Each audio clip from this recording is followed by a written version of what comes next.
Salut à toutes et tous. La variole du singe sème la panique. Est-ce qu'il faut en avoir peur? Va-t-on vers une nouvelle pandémie? On va en parler avec Sébastien, le professeur Sébastien Gallien, qui est infectiologue et expert du collège de PUMS. Salut Sébastien. Bonjour Boris. Alors, on va répondre à ces questions. Juste avant, n'oubliez pas de vous abonner à la chaîne si ce n'est pas encore fait. PUMS est une chaîne totalement indépendante de l'industrie pharmaceutique, de l'industrie agroalimentaire. Notre seul soutien, c'est vous. Alors, pensez à vous abonner, à partager, à activer les notifications. Bref, vous savez faire.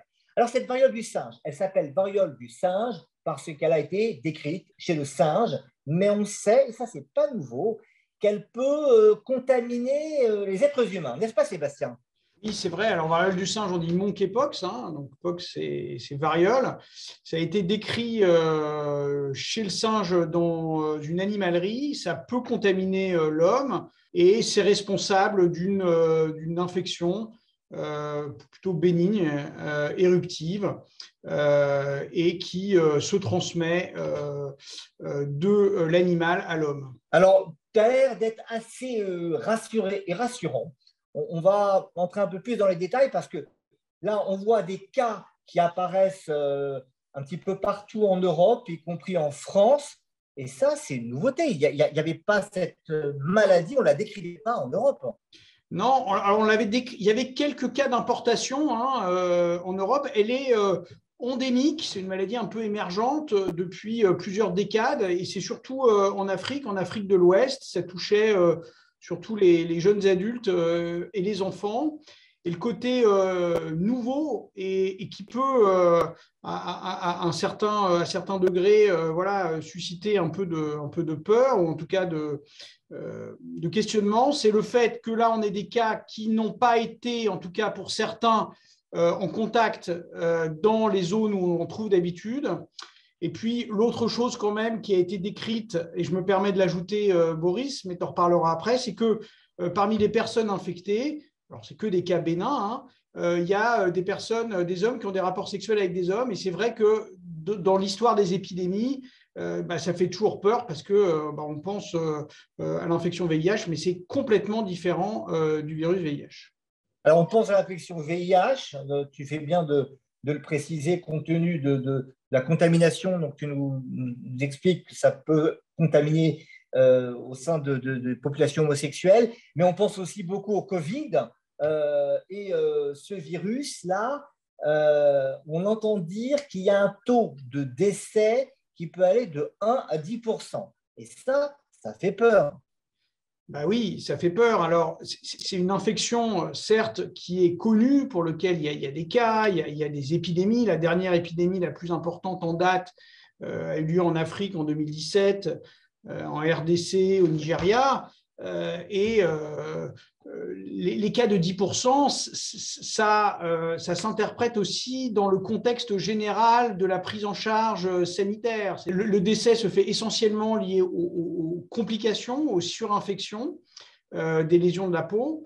Et donc, c'est 10% de mortalité il y a 20 ans dans des zones reculées d'Afrique ne seraient pas les mêmes pour la même pathologie prise en charge dans d'autres conditions, avec notamment des conditions sanitaires améliorées. Donc, certes, comme toute maladie infectieuse, il peut y avoir des formes graves, mais le 10% est extrême, et d'ailleurs, ça va de 1 à 10%. Pour rassurer les personnes qui vont nous écouter, c'est que la souche, il y a deux souches. La souche qui est actuellement décrite dans cette épidémie occidentale, qui est la souche dite Afrique de l'Ouest, est plutôt associée à 1% de mortalité, plutôt que l'autre souche à 10%.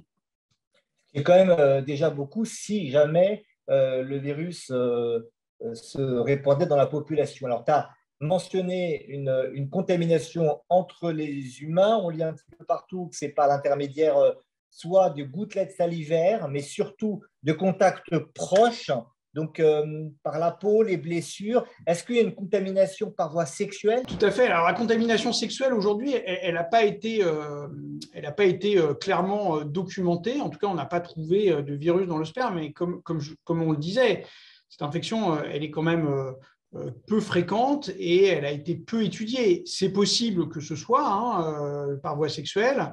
le fait qu'on les décrète dans une communauté où on sait que le risque de transmission sexuelle est important, ça le laisse suggérer. Et finalement, je pense que cette hypothèse sera confirmée ou pas. Après, ça peut être transmis par voie sexuelle, notamment par les sécrétions génitales, le sperme, mais au moment des rapports sexuels, il y a aussi des contacts cutanés, de peau à peau et au niveau des muqueuses, qui peut aussi tout à fait expliquer la transmission.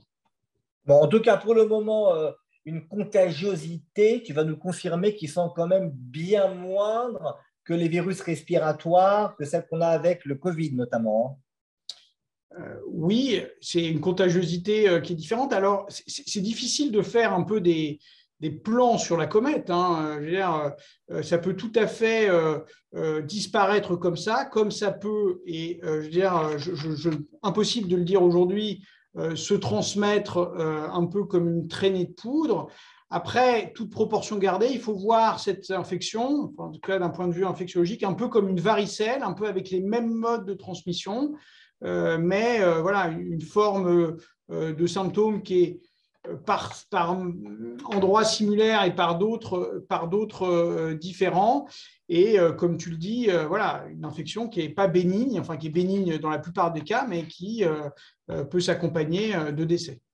Alors, les signes cutanés, tu en as parlé, des signes qui ressemblent à la varicelle. Est-ce qu'il y a d'autres signes qui peuvent mettre sur la piste qu'il s'agit de ce virus particulier de la variole du singe? Comme tous les virus, ça peut toucher un peu tout le corps, tous les organes, mais voilà, ça reste complètement exceptionnel. C'est essentiellement une maladie cutanée et fébrile parce que c'est de la fièvre.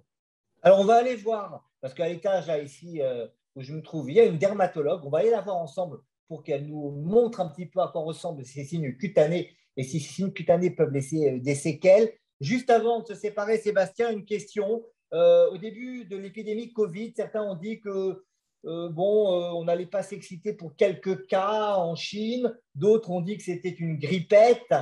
Est-ce qu'aujourd'hui, tu nous dirais qu'il s'agit d'une variolette?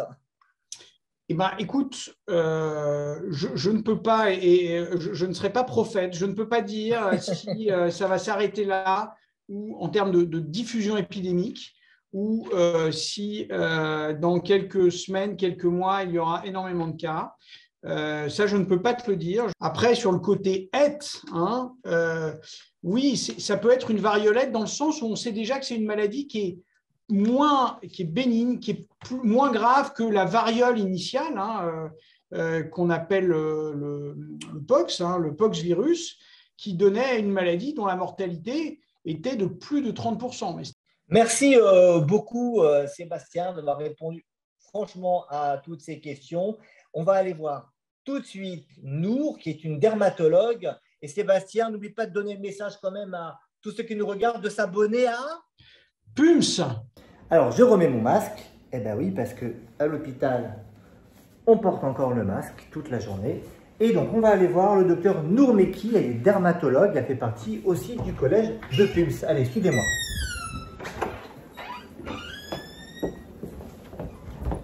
Bonjour Nour. Bonjour Nour Mekki, qui est dermatologue et membre du collège de PUMS.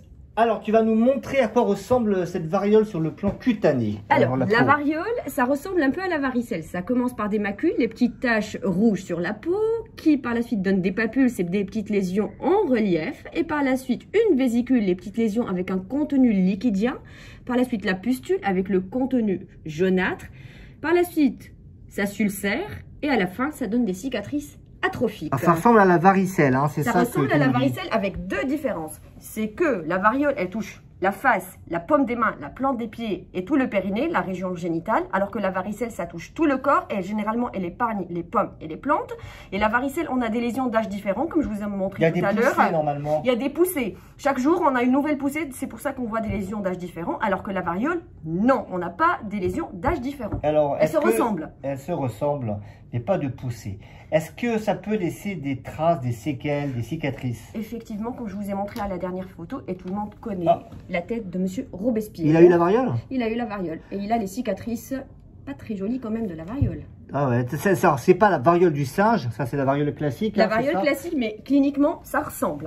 Donc, bon, bah, espérons que nous n'aurons pas la variole. Alors, il y a un vaccin. Le vaccin de la variole, paraît-il, fonctionne en grande partie sur la variole du singe. Hein. Oui, oui, oui, effectivement. Certes, le dernier vaccin a été fait en 1980, mais le vaccin a été déjà fait, donc on peut le refaire. Le plus important, c'est de se protéger maintenant, que ce soit par les masques, que ce soit, faut pas toucher quelqu'un qui a des lésions de variole. Voilà, merci à toutes et à tous de nous avoir suivis. Et n'oubliez pas de vous abonner à Pulse. Au revoir. Des infos et des conseils 100% fiables, abonnez-vous à Pulse. C'est sur YouTube.